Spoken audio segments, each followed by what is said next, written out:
अब बात होगी गोलीबाज के साथ बीजेपी विधायक। आज बीजेपी विधायक सुरेंद्र सिंह बलिया के जिला अस्पताल आरोपी धीरेन्द्र सिंह के परिजनों को लेकर पहुंचे, जहां आरोपी के परिजनों का मेडिकल करवाया गया है। ये बड़ी खबर आपकी टीवी स्क्रीन से। विधायक का आरोप यह है कि अगर एक पक्ष की तरफ से मुकदमा दर्ज हुआ है तो दूसरे पक्ष का मुकदमा भी दर्ज होना चाहिए। यही नहीं, विधायक का यह भी कहना है इस पूरे मामले में कि वो पीड़ित परिवार से मिलने दुर्जनपुर गांव भी जाना चाहते थे, लेकिन प्रशासन ने उन्हें मना कर दिया, रोक दिया था। विधायक सुरेंद्र सिंह ने इस पूरे मामले की जांच सीबीसीआईडी से करवाने की मांग की है। उधर आरोपी के परिजनों का यह भी कहना है कि पुलिस की तरफ से एक तरफा कार्रवाई की जा रही है। सुनिए जरा। बीजेपी के विधायक सुरेंद्र सिंह फिलहाल जिला अस्पताल में पहुंचे हैं, जहां पर उन्होंने दूसरे पक्ष के पीड़ितों से मुलाकात की है। विधायक जी, आज आप जिला अस्पताल आए, जो दूसरा पक्ष है उसके पीड़ितों से आपने मुलाकात की, क्या कहना है? पत्रकार जी, मानवता बिल्कुल तार तार हो गई है। इसमें कोई दो राय नहीं है कि गोली से भी बेचारा जो मरा है वो दुख की बात है, और जो भी मारा हो वो जो है दंड पाना चाहिए उसको। 80 वर्ष के बुजुर्ग को लोग मारे हैं, हाथ पैर तोड़ दिए हैं, दो लोग जो है बेहोशी की हालत में भी हॉस्पिटल में पड़े हुए हैं। इन लोगों को भी, जो लोग मारे हैं उनको भी दंड मिलना चाहिए। मेरा वो है, जो भी जिस अंश में दंड अपराध किया है उसको उसी रूप में दंड मिलना चाहिए, चाहे कोई भी हो। मुझे दुख है कि जो है पुलिस के बंधु लोग एक तरफा केवल एक तरफा कार्रवाई करके अभी तक जो है केवल एक पक्षीय निर्णय ले रहे हैं। ये अच्छी बात नहीं। इससे समाज में आक्रोश बढ़ता है और समाज में विघटन बढ़ता है। इसलिए मैं इसी के लिए आया था। मेडिकल, चूंकि 3 दिन से मेडिकल नहीं बना था महिलाओं का, कोई पूछने वाला नहीं था, तो मैं आज कुछ 5-6 महिलाओं को ला करके मेडिकल बनवा रहा हूँ। तो आपकी सीएमओ से बात हो गई?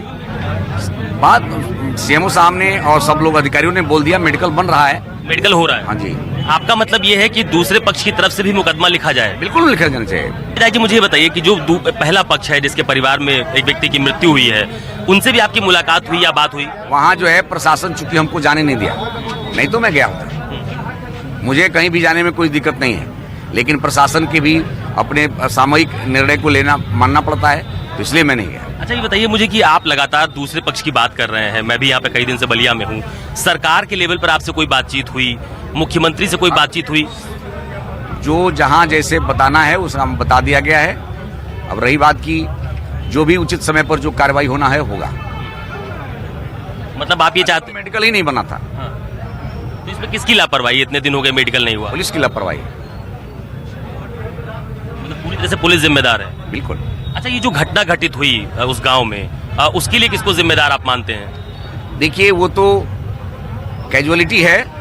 वो आक्रोशित होकर के एकाएक मारपीट करने लगे लोग, ईंटा पत्थर लाठी डंडा चलाने लगे लोग। मैं केवल जो है एक आदमी को दोष नहीं दूंगा। जो भी घटना घटित हुई उसमें प्रशासन का भी दोष है और वहाँ के स्थानीय लोगों का दोष है। अच्छा, आज जो मुख्य आरोपी जिनको बनाया गया धीरेन्द्र सिंह, उनका एक वीडियो आया, उसमें वो अपने आप को निर्दोष करार दे रहे हैं कि सिर्फ एक तरफा कार्रवाई की गई, उनकी बात नहीं सुनी गई। उसको कैसे देखते हैं आप?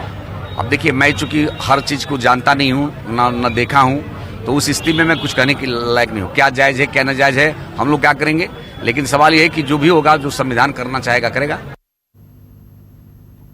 तो बलिया से बीजेपी विधायक सुरेंद्र सिंह को आप सुन रहे थे, जो कि अपने बेतुके बयानों के लिए जाने जाते हैं। आरोपी का लगातार शुरुआत से ही बचाव कर रहे हैं। उधर आपको बता दें कि आरोपी धीरेन्द्र सिंह के परिजनों ने सारे आरोपों को सिरे से नकार दिया है, खारिज कर दिया है। परिवार का यह कहना है कि धीरेन्द्र सिंह बेकसूर है और उसकी गोली से किसी की मौत नहीं हुई है। परिजनों ने पुलिस पर एक तरफा कार्रवाई करने का आरोप लगाते हुए यह भी दावा कर दिया है कि उनकी तरफ से भी कई लोग मारपीट में जख्मी हुए हैं।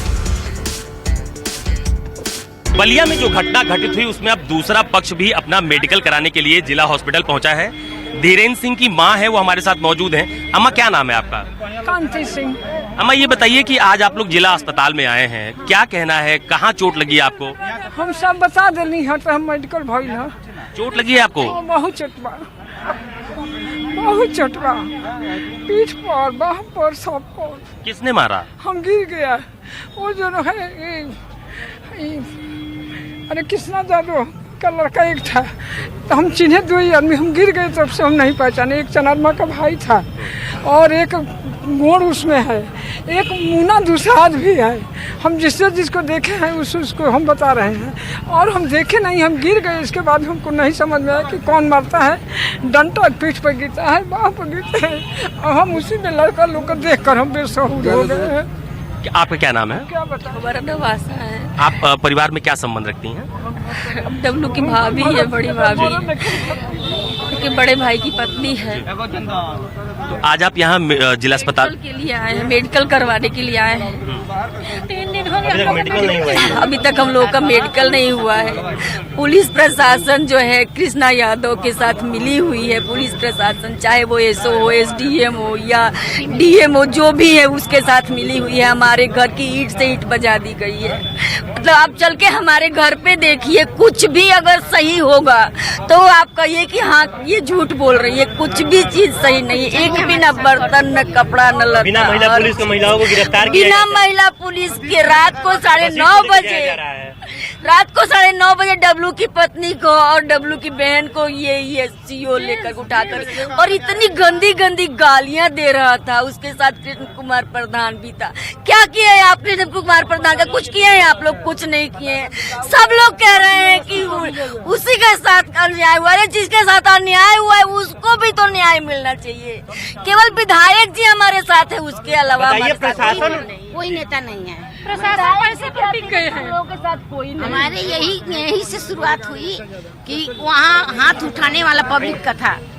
हाँ, तो वो तो डीएम का आया और एसओ को सबको पैसा दिया था और वो बोला कर दिया, रद्द कर दिया। उसके बाद ये लोग छोड़ने चले गए इज्जत के साथ, दोनों के गाड़ी में। सारे हमारे घर के जितने सामान है सब चले गए।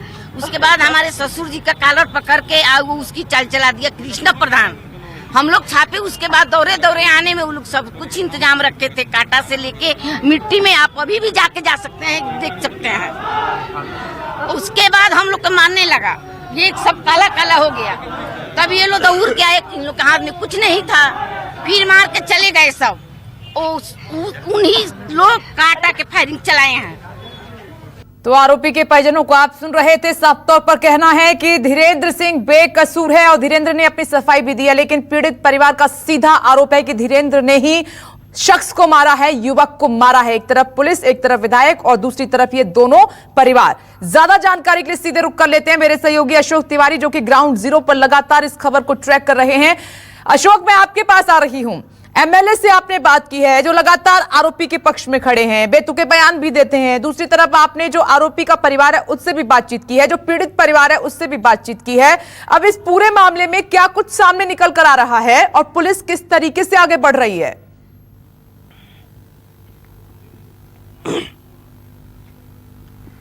देखिए, दरअसल बलिया का जो घटनाक्रम है उसमें बहुत तेजी से बदलाव आ रहा है। आप देखिए, जिस दिन ये पूरा घटनाक्रम घटित हुआ उस दिन मुकदमेबाजी हुई और 2 लोगों की गिरफ्तारी पहले शुरुआती दौर में की गई, उसका मुकदमा भी दर्ज किया गया। लेकिन बीजेपी के विधायक सुरेंद्र सिंह लगातार इस बात का दावा कर रहे हैं कि जो दूसरा पक्ष है, यानी जो आरोपी है धीरेन्द्र सिंह, उनकी पक्ष की सुनवाई बिल्कुल नहीं की गई। पुलिस ने एक तरफा कार्रवाई की। कल भी यही बात बीजेपी के विधायक की तरफ से उठाई गई थी और आज जिला अस्पताल वो धीरेन्द्र सिंह के परिजनों को लेकर पहुंचे थे, जहां पर उनका मेडिकल करवाया गया है। तमाम सारी महिलाएं थी जिनको चोटें भी लगी थी हाथ में, उनको लेकर वो पहुंचे थे और ये कहा कि इनका मेडिकल होगा। तो जब मैंने उनसे सवाल पूछा क्या दूसरे पक्ष की तरफ से भी आप एफआईआर करवाने जा रहे हैं या एफआईआर होनी चाहिए, तो उन्होंने कहा फिलहाल तो मेडिकल करवाया जा रहा है, मैं चाहता हूं कि दूसरे पक्ष की एफआईआर भी दर्ज की जाए और उसके बाद जो दूध का दूध है, पानी का पानी है, वो सबके सामने आ जाए। तो ये तो तय माना जा रहा है कि अब दूसरे पक्ष की तरफ से भी एफआईआर दर्ज कराने की पूरी भूमिका तैयार की जा रही है। इसीलिए फिलहाल सरकारी अस्पताल में उसका मेडिकल भी करवाया गया है। अगर अब गिरफ्तारी की बात की जाए तो धीरेन्द्र सिंह की गिरफ्तारी अभी तक नहीं हो सकी है। कई टीमों से दबिश देकर प्रयास किया जा रहा है ताकि उनकी गिरफ्तारी की जा सके। और सबसे अहम बात यह भी है कि जो गांव है दुर्जनपुर, उस गांव से बिहार की दूरी बहुत ज्यादा नहीं है, लिहाजा इस बात का भी अंदेशा जताया जा रहा है कि शायद धीरेन्द्र सिंह बलिया में ना हो, वो बिहार की तरफ भागा हो। तो उसकी गिरफ्तारी के प्रयास पुलिस की तरफ से किए जा रहे हैं। आज सुबह भी जो बीजेपी के विधायक है उन्होंने एसपी बलिया से मुलाकात की थी और यह कहा था कि दूसरे पक्ष की बात को आप सुनिए, उनकी तरफ से मुकदमा लिखिए ताकि सच्चाई सामने आ सके। तो फिलहाल बहुत तेजी से घटनाक्रम बदल रहा है। समाजवादी पार्टी का भी एक प्रतिनिधिमंडल आज दुर्जनपुर गांव गया है, जो पीड़ित परिजनों से मुलाकात करेगा। आरोपी अब भी फरार है। आइए आगे बढ़ते हैं, बात करेंगे बिहार चुनाव की। बिहार के चुनाव में एक बार फिर जिन्ना का नाम उछल गया है। इस बार जिन्ना का नाम आया है दरभंगा के जाले से कांग्रेस उम्मीदवार मुस्कुर उस्मानी के बहाने। मुस्कुर उस्मानी पर अलीगढ़ मुस्लिम यूनिवर्सिटी छात्र संघ के अध्यक्ष रहते कमरे में जिन्ना की तस्वीर लगाने और महिमा मंडन करने का आरोप लगाया गया था। उस्मानी को उम्मीदवार बनाने पर बीजेपी ने कांग्रेस पर सीधा निशाना साधा। आज कांग्रेस प्रवक्ता रणदीप सुरजेवाला ने सफाई दी इस पूरे मामले पर। रणदीप सुरजेवाला ने कहा कि ध्यान भटकाने के लिए बीजेपी नफरत की फैक्ट्री में विवाद की तैयारी कर रही है। हमारे जाले उम्मीदवार ने जिन्ना की विचारधारा का कभी साथ नहीं दिया। जाले के जो उम्मीदवार हैं कांग्रेस पार्टी और महागठबंधन के, उस व्यक्ति ने कभी जिन्ना की आइडियोलॉजी के साथ जुड़ाव नहीं किया। ये अपने आप में सरासर झूठ है। जब वो अलीगढ़ मुस्लिम यूनिवर्सिटी के विद्यार्थी थे तो उन्होंने प्रधानमंत्री जी को पत्र लिख मई में ये कहा कि कृपया करके आदेश दीजिए ताकि जिन्ना की फोटो एएमयू से भी उतारें और उसके बाद संसद और मुंबई हाईकोर्ट से भी उतारें। परंतु प्रधानमंत्री मोदी जी ने आज तक ना उस पत्र का जवाब दिया, ना कोई आदेश दिया। रणदीप सुरजेवाला को आप सुन रहे थे, लेकिन सीधे आपको पटना लिए चलते हैं। वहां से मेरे सहयोगी सौरभ कुमार जुड़ गए। सौरभ, ये बिहार चुनाव में जिन्ना का जिन्न कैसे जाग गया?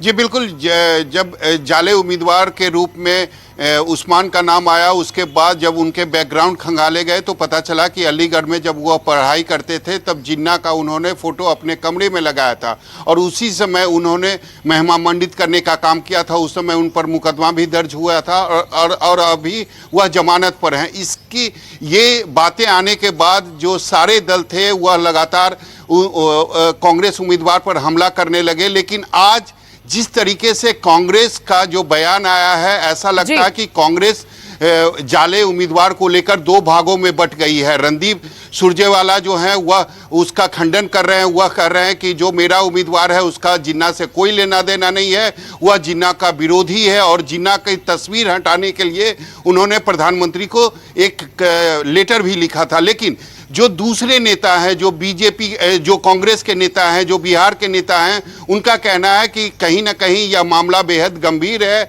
और जो कांग्रेस के आला नेता हैं वह इस बात पर भी विचार कर रहे हैं कि कहीं ना कहीं इस उम्मीदवार को बदला जा सके। तो निश्चित तौर पर जो कांग्रेस है वह दो भागों में बट गई है। एक उनके जाले उम्मीदवार का बचाव कर रही है और दूसरा यह कर रही है कि इनको हटाने को लेकर पार्टी में विचार चल रही है। जी सौरभ, बहुत बहुत शुक्रिया जानकारी हमें देने के लिए। तो जाले उम्मीदवार पर अब सवाल खड़ा हो गया है। नमस्कार, मैं हूं मानक गुप्ता। अगर आपको हमारा ये वीडियो पसंद आया हो तो इसे लाइक और शेयर जरूर करें और हाँ, हमें सब्सक्राइब और फॉलो करना ना भूलें ताकि आप देश और दुनिया की कोई खबर मिस ना करें। तो जुड़े रहिए हमारे साथ और देखते रहिए न्यूज़ 24।